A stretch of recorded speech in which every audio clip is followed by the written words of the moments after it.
going over Analogue Mixers.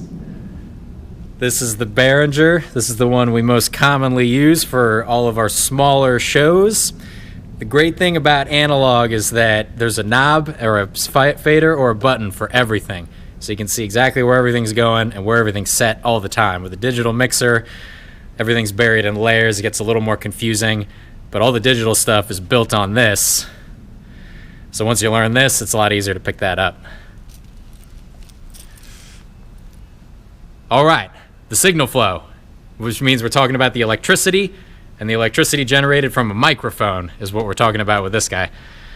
So the first step, microphone plugs in right there, or if you have a line level signal, like you're using a computer or an instrument or something like that, you go into the line level input. The first thing that we hit is the gain knob. That's a little preamp in there that boosts up the signal from the microphone. So a microphone is a pretty weak signal because it's just a little diaphragm in there vibrating, and that's generating electricity. So we need to pre-amplify it so that the board can work with it at a decent level. So it's going to be different for pretty much any mic, depending on what you put it on or where you put it, what kind of mic it is, all of that. But the general rule of thumb is we'll want to set our fader at 0, because that's kind of the most efficient place to work from as far as your signal to noise ratio and the amount of control you have over your mic. So we like to set this guy to 0, and then we'll have someone talking to the mic, or we'll talk it to it ourselves, and we'll dial this guy up until we got a nice loud signal in the house system, in the PA. And I usually like to go a little louder than I think I'll need, because it's always easier to back it off than to boost it and run out of room. So mic goes in, have someone talk on it, set the fader to 0, dial the sucker up until it sounds nice and loud in the house. And that's the first step in our signal chain. After that, the electricity pretty much just travels straight down the board. So the next step is this compressor right here. Compressors we'll cover in another video. It's too much to go into now. That's the first thing it hits. After that, we get into the EQ section. There's 4 different knobs. Each of them covers a different frequency range. You have the high, middle, and the low. The middle one is sweepable, which means we can kind of select what frequency we want to affect with this knob. So if you have like some kind of nasty ringy sound, you can dial this sucker to where it is, notch it out a little bit. There's not a ton you can do because you only got three knobs, but it's helpful. If you have vocals, I usually like to dial out the lows a little bit because the human voice doesn't get down to 80 hertz. So you can roll those off, and that'll help keep your stage nice and clean. It won't be as muddy because you won't have all the lows from the other instruments getting into your vocal mics. Cool. So after the EQ section, we get into this Aux Send section. And what these are is basically taking the signal right here, and they're sending it out to other areas of the board. So each one sends to a different spot. So the first one is labeled as monitor, and that corresponds to this monitor fader right over here. Typically we'll use that for monitors, for bands. So the speakers that are pointed back up at bands, we call them the monitors. It's so the band can hear themselves, or if anyone's speaking on stage, it's so they can hear themselves. And you can use it for anything. You don't have to use it for monitors, but that's just typically what we use it for. So in this scenario, if we got, say it's a vocal mic, we want the person to be able to hear what they're singing. So we'll set this monitor up to 0, and then we dial this sucker up until it sounds good in the wedge over on stage. And that'll be taking the signal that's affected by this EQ and then spitting it out to this fader, which then spits it out of the board, out to the speakers. The next one pretty much does the same thing, except it's Aux Send number 1, which is Aux Return. Where's the master for that?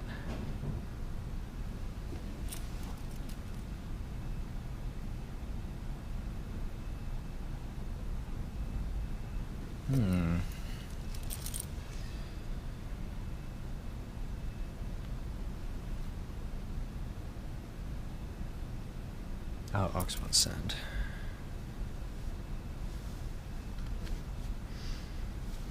And then effects.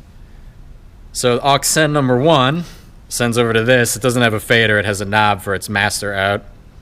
So it sends to this section, which is labeled Aux Send. So that'll do the same thing, and that'll be a separate send independent of this guy. That'll spit it over to this section, and then that can get sent out of the board. So that could be used for a bunch of different stuff. You can send that to a different set of monitors if you want. You can send that out to a record feed if you want. Anything like that. If you're sending feeds to video, anything like that, it's just another way out of the board. So that's where that sends. This one has a button on it that's labeled as pre. And what that does is you can set this knob to be pre or post fader.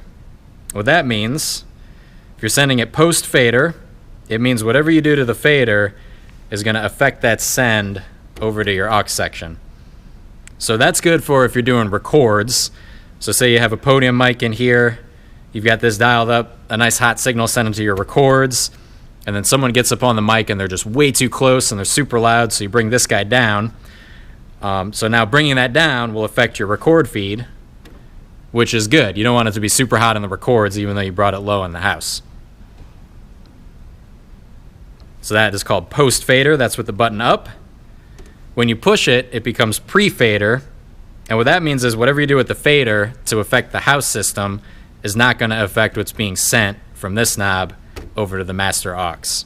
So you use that if you're running monitors for a band, because you don't want any of the moves you make in the house to affect what's going on in their monitor wedge. So you want to get their monitors set all nice sounding, how they want them, and then whatever you're adjusting in the house, you don't want that to affect what they're doing.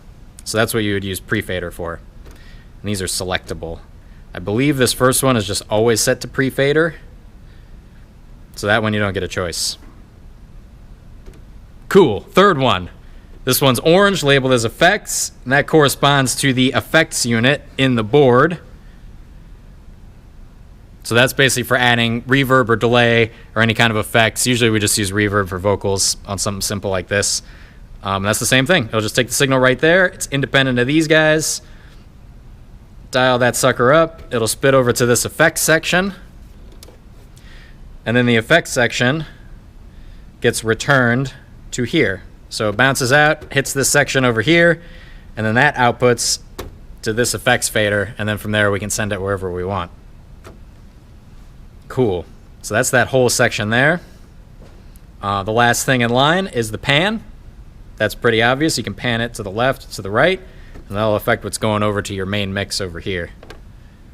Left side, right side, piece of cake. Don't do this during the show. It'll throw people off. Lastly, we have our mute button. So if it's up, the channel is unmuted. If it's pressed down, the whole channel is muted.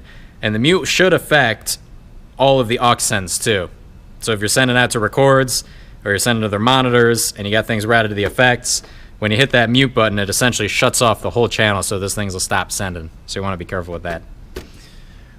Cool. Moving on down the line, we got the fader. That's your volume control after your initial preamp. That's pretty self-explanatory. From the fader, it just sends over to the main mix, which is over here. That's just defaultly routed. But then there's some other things that we can do in this fader section. So we have the solo button. Solo button will isolate any of the ones you press down. There's one for every channel. And it will send it to your headphone mix, which is phones. Boom. Master for your headphones. Headphones plug in up here. And that's really useful to be able to find, like if you're hearing some weird feedback or you don't know who has what mic, although you should, you can solo that. You can listen for who's got it. It's just very helpful. You always want to have a set of headphones with you when you're mixing audio. And you can activate as many of these as you want. You can solo everything if you want, although that'd be a little tricky.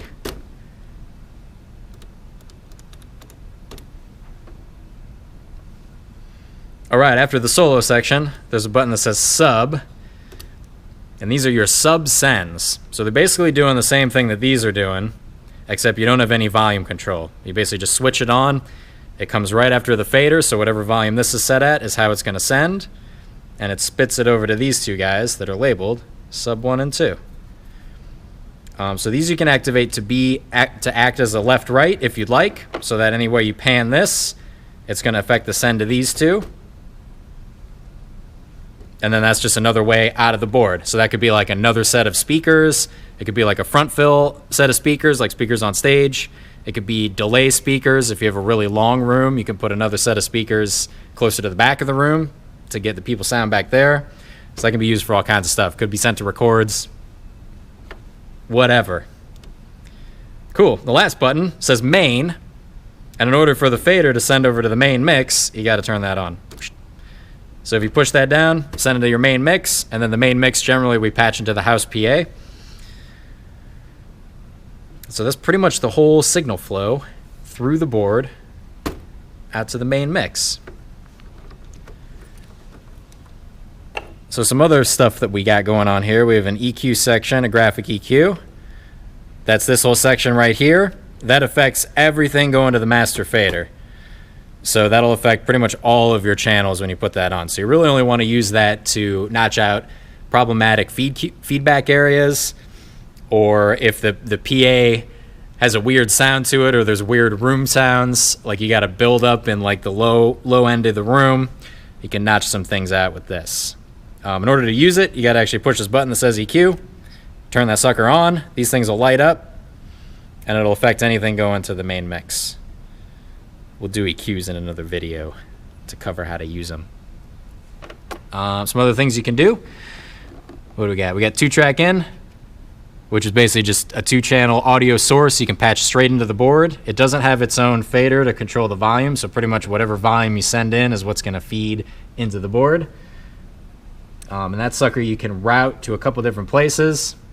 So you can have the source of the 2-track go over to your headphone mix by pushing that button. You can have the 2-track go to main. It says USB/2-track to mains. If you hit that, send over to your mains. And it's all color coded. They're all red for the 2-track in, which is nice. Cool. So we have 6 channels that are mono channels. You can plug microphone or a line level signal into them. The one thing I didn't cover, there's a low cut button. So if you're using a vocal mic, as I said before, the human voice doesn't really get down into like 70 or 80 hertz. That's like subwoofer frequencies. So you can hit that button and it'll do a low cut for you, which is almost the same thing as basically turning this guy down. So that's what that does right there. So these 6 channels are mono. They just take a single source of audio. And then we have 4 channels over here that are stereo, which means you can plug a left-right source into them. So usually we'll use these for plugging in house music or any kind of video playback computers. You can do left and right into one channel, and then you have one fader that controls it. In order to do that on these channels, you need to plug in the left to one and the right to one, since they're mono channels, and then control them like that. So that's why they give you those. And that's pretty much it.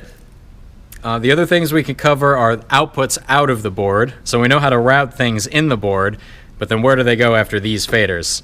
So if we're routing something to the monitor section, or the aux number 1, let's do aux 1. So if we're routing this to aux 1, that's sent to your master, which is right there, aux 1 send, and then from there it goes to the physical output out of the board, which is right here. So you take a 1/4 inch out, and then that signal is going to go wherever you want. So that guy can run to an amp to power a speaker. It can run to your record feed. Whatever. Wherever you want to send it. Same thing for Aux Send number 2. It's all labeled. So if you got Aux 2 dialed up, that'll be your output out of the board. If you're using the monitor send, that comes out the monitor feed out of the board. And then finally, your main mix comes out the back here. Let's see if we get this lined up.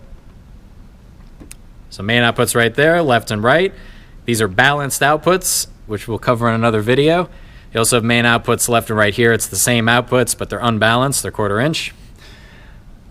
The sub outputs, that corresponds to the sub mixes here on the front. Control room out, you can use those for like personal monitors for you. Those come off of the phone/control room. Usually for a small board, we'll just use headphones, but you can also set that up to be a separate feed as well. And then finally, you have channel inserts. So what an insert is, we don't really use these too often anymore since we have digital boards with built-in effects. But an insert is basically just an interruption in this whole signal, and it's going to send the signal out of the board and then back into the board in the same place on the same cable, and then back into your signal chain. So what we would use this for is if we wanted to route something to like a separate effects unit, like send it to reverb. Like say channel 1, we had a mic plugged in. We want like special reverb for that one singer. They got their particular reverb. They're very particular about it. And they brought a box, like an actual physical unit they want to patch in. So we could take a cable. We have specialty cables. They're called insert cables or insert snakes. There's a bundle of them. Plug that cable in. That sucker would interrupt this signal, this electricity coming through here. It would send it out to their specialty reverb unit, which would be sitting out here somewhere. That would do its thing and then spit a signal back out of the reverb unit, and that would travel back down the same cable into the board and then finish out the signal path through the board. So it's a way of inserting an effect or some kind of device into your signal flow. We pretty much never use that with these boards because these boards are set up for pretty much simple house sound shows, but it's good to know that that's what an insert is. One last thing, it's pretty obvious, but power switches on the back, turn that on. And then we have what's called phantom power. So there's certain microphones that need their own power source in order to work. They're called condenser microphones. And for fancier boards, you'll have phantom power control on every channel. But for a board like this, we don't. So we have a switch that basically turns the phantom power on for all channels. That'll actually be just these 6. So you can switch that sucker on. And the mics that you'll need that we use this for a lot are the podium mics. Those are condenser microphones, or any condenser microphones that we have in our inventory, like 181s, the drum overheads. There's a whole bunch of stuff. You'll learn that as you go. I think that's it. That's all. Analog mixer. Live it, learn it, love it.